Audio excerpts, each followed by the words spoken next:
What is he really doing in Salem's Lot? Writing a book, he says. Did he say about what?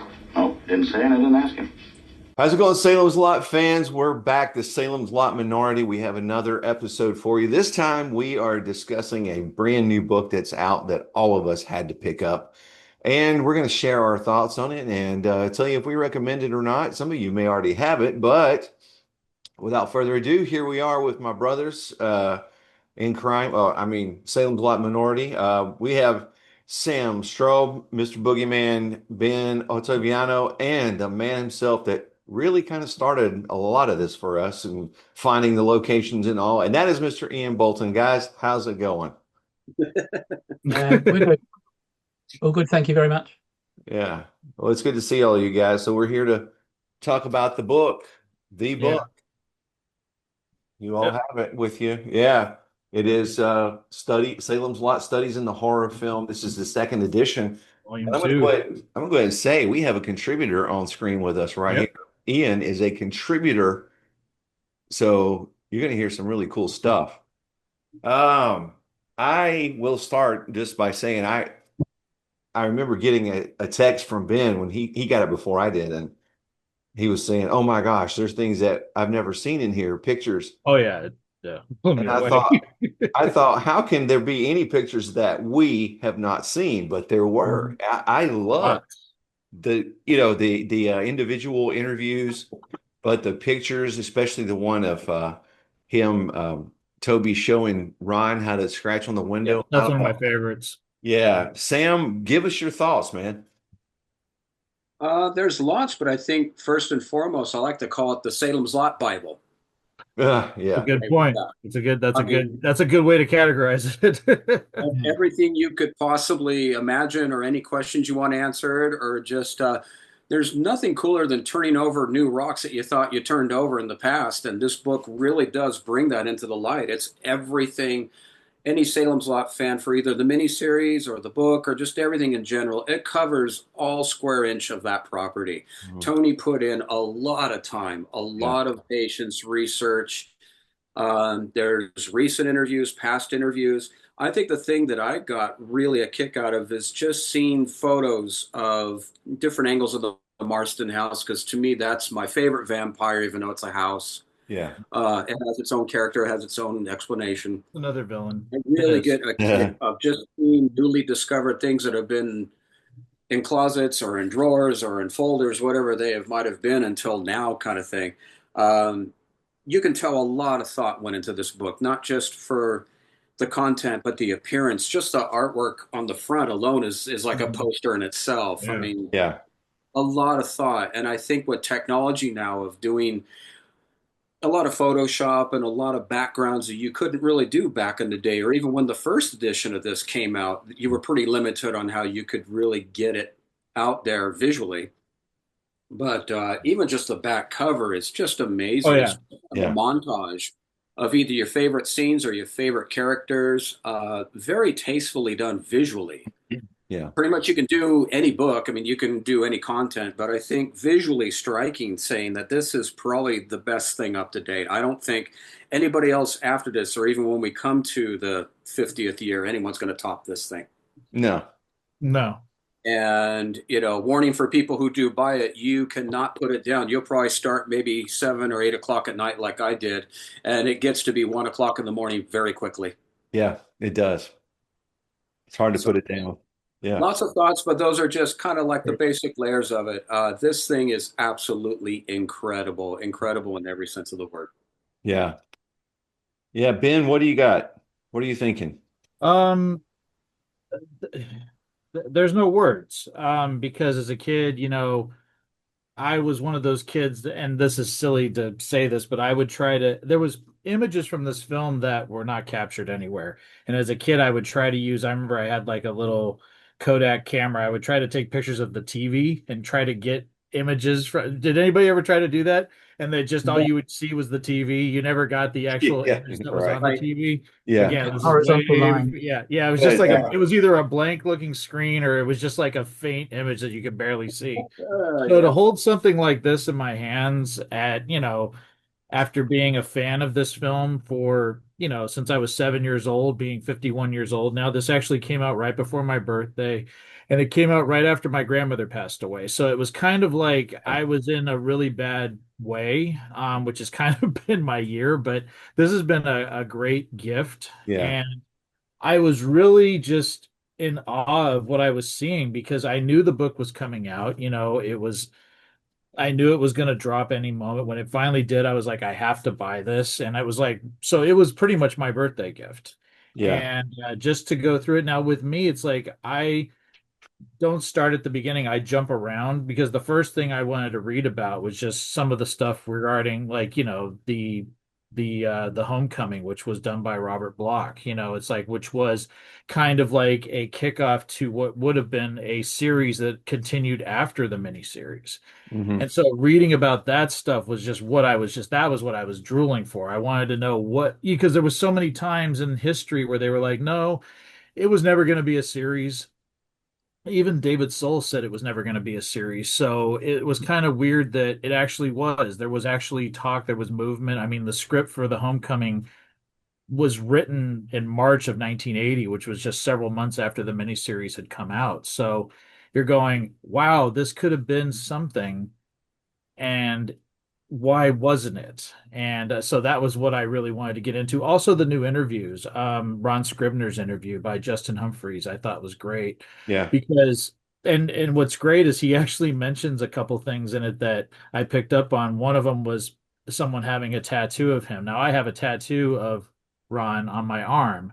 So Yeah. I don't know. I think that was a reference to that. I did see that Christina Chapman was somebody who helped get that interview going, and she's of course who used to run Chapman's Bookery in Ferndale. So Yeah. there was things like that I picked up on, and just how he said, him and Brad Savage wouldn't get along now. They have completely different viewpoints, things like that. So, and in a weird way, I remember, well, not in a weird way, but I just remember back in 2019 when Tony Earnshaw reached out to me and said he was trying to get in touch with Ron to do an interview for the second volume of the book. And I had sort of reached out to Ron. That was my first time reaching out to Ron, and he had just commented on something I posted on Salem's Lot Then and Now, saying that, oh, I like Ferndale a lot. I love the footage that you captured. And I said, oh, Tony Earnshaw's trying to get in touch with you. And he says, oh, you could be my publicist or something like that. It was just kind of funny. And to see the interview actually, happen, that was great. Also, Joshua Bryant's interview, who we Yeah. just found out this year had passed away. Yeah. Which is crazy because nobody knew until this year, and he passed away last year. So it was like reading about him and what he thought about the movie. Yeah, it's like I said, I never got the people that were complaining about how much it cost. I kept saying, "Have you looked at this thing? Yeah. This thing isn't cheaply put together. This is like a book you would find. I mean, if you look at it, it's like a book you would find at Hogwarts. It's this amazing hardcover, old school, very personally done. This isn't like a big mass-produced book. This is for fans. And if you're a fan of something, sometimes you got to pay some money to get what you want. And I feel like this is a huge gift to people that wanted to know everything they could find out about this miniseries that we all love and hold so near and dear. So yeah, I have no complaints, and I will sing this book's praises. I think it blows the first, the volume one, if you want to call it that, the first iteration of it that came out in 2014 away 100%. I mean, they added like 400 pages to it. So it's like I'm going, that's a lot of research, a lot of time. And yeah, I couldn't be happier with it. Awesome. Yeah. Well, Ian, I want your thoughts, but I mean, you're a contributor, so I want to hear anything you got to say, man. I just want to add to what Ben was saying. Not to take anything away from Tony Earnshaw, who's done a marvelous, fantastic job, but Gerard at Centipede Press, Mm-hmm. Yeah. he's put a lot of work into this as well. He's really worked on it, and he was my main sort of contact. I didn't hear from Tony at all. It was Gerard who made all the contact and all the negotiations, etc., etc. My views on the book itself, well, much like Ben was saying, it's the Bible, it's the encyclopedia, it's the the go-to resource for the film. And if you're a fan, you can't afford not to have it. Blows everything else out the water. I mean, the first volume was great. That's what we've always relied on since 2014. But this is just beyond that, way beyond that. And yeah, I was blown away when I saw it. Yeah. Extremely happy to be a contributor as well. A short chapter, fair enough, but Still, I was happy when Jared asked me if he could have it, and I said, yeah, please. Honored. Oh yeah, absolutely. Absolutely. But as for content, I mean, I've been reading it again, sort of trying to pick out, much like Ben says. I don't read it through cover to cover. I go for the bits that are interesting. And obviously the new material is the interesting stuff this time. Yeah. And there's just so much there. It's I've got to read it again and again just to take it all in. There's so much it's information. a lot. It's a lot. There's location information I didn't know, so that's really useful stuff that I'll add to the website and the and Facebook group. Just let people know as I update. But yeah, blown away. That's the only thing I can say. Yeah. And I think that's the thing. You have to kind of go back and read it again and again, keep picking up those things. And it's amazing that, all of us, we feel like we've read everything, we've seen everything, we've picked apart everything, and then all of a sudden you go, "Oh, I didn't know that." So anyway, what a great book. And I got to say a big special thanks to the person who gifted me my book, and you know who you are. So it was a little late birthday present for me as well. So, and it's not cheap, but I decided, yeah, I'll get the book. I was just working on some other things financially at first, and then it showed up in my doorstep. So there's some amazing people out there, right? Absolutely. Yep, absolutely. So how many times have you guys read this thing? I'm on about the third time, but as I say, I pick and choose, so Yeah. it does vary. But Yeah. Second for me. It kind of depends on the day. Sometimes I'll just go through the photos. That has words in Yeah. itself. So I'll just do like a photo binge for my eyes Yeah. and get lost and really in the rabbit hole of just the visual. And then if I'm kind of done with that, I'll go back to the text. But it literally is whatever mood strikes me. Yeah. I've always, as far as a reader goes, I never really read a lot when I was young. I was always into pictures. Pictures, I kind of gathered more words. So I hone in on the photographs. I think I've looked at the photographs more than actually read the silly book in itself. But now Yeah. that I got the photos in my head and they're kind of in their own little file drawers and kind of in alphabetical order, then I could read and the text kind of fits the photos now. So now I have much more kind of like a matching game with it, Yeah. if that makes sense. I was curious, if you guys have a favorite part of the book? I just say that I have a hard time saying anything's my favorite anything, because I can't say my favorite food because there are so many alike, and I can't say my favorite band because there are so many alike or song. But did you have a favorite part of this book that really stood out to you more than anything? Personally, for me, it was how they got the Marston house set up. Yeah. Because that's my favorite feature of the whole film. I mean, once again, let me emphasize, it's not a person. It is a mock-up. It is a facade around an existing house. But I think it's the way Right. that it's filmed, the way it's angled, the soundtrack. Everything to me is based on the house. So to be able to read how it was brought into town and how people were so struck by it that even when you turned away from someplace like Victoria Inn and at one time before all of the ravines and the trees kind of took over that Yeah. road, that Yeah. thing stood out like just like David Soul says in the movie, that thing's like a beacon of light. It throws off energy force. Yeah. It's like everything's based around that house and just everybody in the neighborhood was just so struck by it. Even the gentleman who accidentally ran into that telephone pole. He says, "I've Yeah. been here for how long and never I've seen lived here. that." Yeah. So that's my favorite because again, that aside from Ralphie at the window, that the house was the thing that struck me as a child, and it's followed me. There's some symbolic connection to me spiritually that I've yet to tackle, and I'm going on 53 in a couple months. Out of 7 years of age, it still connects me somehow. Yeah. It was great that they just had their own little kind of honing in on just that. And it was like going into the deep end of the pool and going as deep down as you can get. That's my favorite part anyway for me. Yeah. What do you think, Ben? I had a couple. I don't want that was another one that I really enjoyed as well because just like you, Sam, the Marston house is so iconic and such a like you said, it's like the other villain in the film besides Straker and Barlow. Yeah. So for me, it's like, yes, that was a huge part of what I loved about the book. But the other thing was there was a couple of they split it up into several parts, but it was called Salem's Lot's Lost. And there was the one about the Robert Bloch teleplay, like I was saying, and then there was one about the series.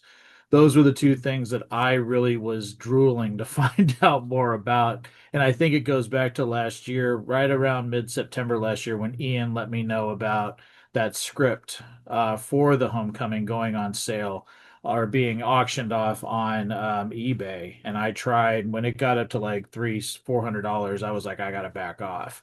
And I think it sold for just under $900. Huh. And I even reached out to that seller and said, "Is there a way that yeah, I mean, is there, any way we could get in touch with who bought it? Is there any way that we could get in touch with, try to just see what it was about, just because I was just curious because they included a few pages, but it wasn't the complete script. It was like, page 1, page 15, page 20. So you couldn't really follow it. So to be able to read what they had in mind for the series and what that teleplay written by Robert Bloch, who, wrote the original Psycho. I mean, he wrote the novel Psycho. So it's like you're going, that's interesting that he would be involved in this. And I'm such a fan of the Psycho films. Not so much the novels. I mean, I appreciate what the original Psycho novel was, but I'm more of a fan of the Psycho movies that like Hitchcock and then what they did with the sequels that Richard Franklin, Anthony Perkins, and Mick Garris did. But I really do, think it's fascinating that two icons, iconic, Stephen King, Robert Bloch, Salem's Lot were all kind of tied together at one point. So that was the thing that I, was very interested in, and to find out they were trying to make it kind of like the Night Stalker, Kolchak, that kind of thing, but it just didn't have the humor that series had, and that's kind of why it just didn't really work. And some of the story ideas were really weird, and there was one that I thought was really good because it did bring a character back that we thought was long dead pretty much. And I said, I don't want to ruin it for people that are going to buy the book, but it does bring back a character that I'm like, wow, that would have been interesting if they would have done this. And it does, talk about Salem's Lot. It does talk about them being in Guatemala. So it's like it all kind of would fit together. And I said, God, if that only could have worked, that because I think that's why the Return to Salem's Lot will always be so disappointing for me. Not that it was just sort of a bait and switch with the poster, but it was that series would have been what I wanted to see. I wanted to see the continuing adventures of Mark and Ben as they, hid or, battled vampires from Salem's Lot that were, sort of, on the run for them, on the like he says, on the run, on the hunt. I wanted to see Yeah. that. Yeah. So yeah, that was the part that as soon as I saw that was going to be a part of it, that was the stuff that I jumped into head first. Mm-hmm. Mm-hmm. Yeah. Ian, you have a favorite part? Yeah, chapter 27. How's that? Is that the That's one? that's my 27. That's the one you wrote. Exactly. yeah, Yep. joking. Yeah, that is a cool chapter. No, I'm like Ben. It's the all the series stuff, the stuff we talked about for so long, trying to find information that just wasn't out there at that time, and to see the block script in its full version, amazing. And all the other various storylines, all some a bit bizarre, some a bit weird, some Mm-hmm. quite capable as well. So a bit of a mixture, but as Ben was saying, I just wish it had gone ahead. Maybe we wouldn't have liked it, but maybe we At least we would. could have seen it. Yeah. Yeah, exactly. But I always wonder if like David Soul didn't want to do it because I know that by the time he did Salem's Lot, Starsky and Hutch was over. And I think that they went out kind of like they could have done another season, and I think he was just kind of done at that point. So that was one of the reasons why he said that it never was going to happen. But at the same time, like on, I think he probably just didn't want to do it, is what I think happened. Yeah. Yeah, he wanted to move on, I think. So fair enough. Hmm. Yeah. Well, I would say, well, do you recommend the book? But we've kind of already said that all of us, 200% Oh, absolutely. recommend anybody that's watching. If you've not seen, gotten your hands on this book right here, it's time to pick it up. If you are a real Salem's Lot fan, it is time to pick it up. This is great. Read you, and this is something that you'll read, and then you'll read again, and then maybe a year or two from now, or 5 years from now, you'll find yourself spending hours in it again, I'm sure. Yeah. Mm. So, well, guys, any final thoughts about the book? Anything you want to say? I think it's just a thank you to everybody Yeah. involved. Like I said, I've spoken with one of the contributors, Justin Humphreys, and he's couldn't be a nicer guy, Mhm. and just thanked him for all of the work that's gone into this. It's just like I said, it's an incredible amount of work, and yeah, I think people need to be more grateful for things like this, because people always say they want more, they want more, they want more of something that was pretty much a cult film for so long. Mhm. It's never been mainstream. I think it kind of got a little bit more mainstream when the remake was announced, and then people sort of started discovering it a little bit more. But it's always been sort of the fans that kept it alive, because people weren't talking about this movie 20 years ago, if you weren't, unless you grew up with it like we did. Yeah. No. Now I feel like because of Ian's site, because of social media, it sort of awakened just how many people actually love it. So if you love the film, you owe it to yourself to pick up the book, because it really is a love letter to the fans as well as to the film, or to the miniseries. I always call it a film, even though it is a miniseries. To me, it's a movie, but it's just because I that's how I watch it, and I just look at it as one long movie. But yeah, I definitely think it's a gift to fans. Yes, it's expensive, but everything costs money, and it just it's like, if it's a priority for you and you have the funds to do it, I definitely recommend picking it up, because it's a beautiful, absolutely beautiful book. Just amazing. Even without the slipcover, it's an amazing Yeah. book. It's Hmm. just, and even the inside has amazing There's artwork. So there's Yeah. really there's really nothing more contagious than sharing or expressing something you've grown up with and you hold dear to your heart. It doesn't matter if it's a song or it's a dish. It doesn't matter. I think with this, just like Ben says, this thing has more of a cult following. It never got red carpet status. It never got that kind of attention, even at the time. So to bring people together and have Ian all the way from the UK, and then having Danny, you in Georgia, I'm in Portland, Oregon, Ben's in California. I mean, it makes the world a smaller place. And when you share that same interest or that same bug, to have something like this come out, it just brings you closer into the room. The room just got smaller just because we're on that same level of enthusiasm and gratefulness that someone could take that much time and not just do it half-ass. I mean, they really put in over 200%. Hmm. And each time you pick it up, to me, it just feels like, oh yeah, I forgot about that, or it just renewed, or it just reignited this fire again of why you love it. It doesn't matter if it's phased in and out of your life. To me, this thing followed me since I was a child. It still does. me But to too. have something in my hand where this is a good resource, this is a good encyclopedia, a Bible to go through. Yeah. Even if you're not a big fan of the film and you're just getting into it, or you're wondering why we're drumming it up so much and celebrating it to its highest degree.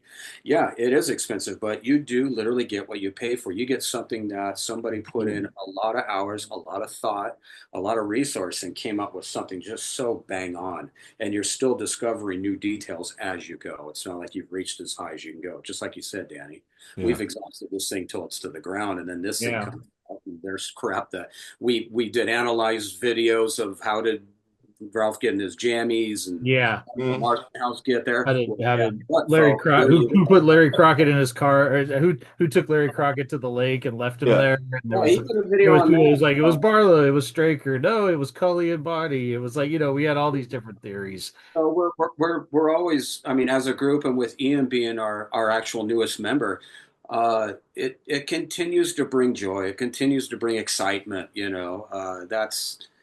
That's the beauty of this thing. It's just it just turns your mood around. It just gets you giddy again. It just gets you back into why you really love how this was done and how it's broken down and how it's discussed. I mean, it's just every diamond comes out of this. That's right. Yeah. Ian, any final thoughts for me? Well, I think the guys have said it really. Just the thought of it from out of the mind of Stephen King back in 1974, 75 to here, how long was that? 60 years, 50 years, sorry. 50 years. Yeah, 50 years. It's amazing. And like I say, not mainstream stuff at all. So cult status, and we're still talking about it 50 years after the original idea was dreamt up. And to have this volume showing that sort of gestation period and everything involved in it, and the decisions that could have gone a different way completely, and people in the wrong place or a different place to where they were. There's so many things that could have changed it or stopped it from happening as well, potentially. But here we are. Yeah. Talking about it all this time later. So yeah, this book is amazing. Thoroughly recommend it. Absolutely. My hard fans, you can't go wrong. Right. Well, guys, thanks for hanging out. And I will put links in the description under this video to Ian's site, which is the only website for Salem's Lot information. And also, I'll put links where you can buy this book. And we'll get together sometime soon. And I'm sure we'll be talking about more Salem's Lot material. But thanks for hanging out, guys. Thank you. Yeah, thank you.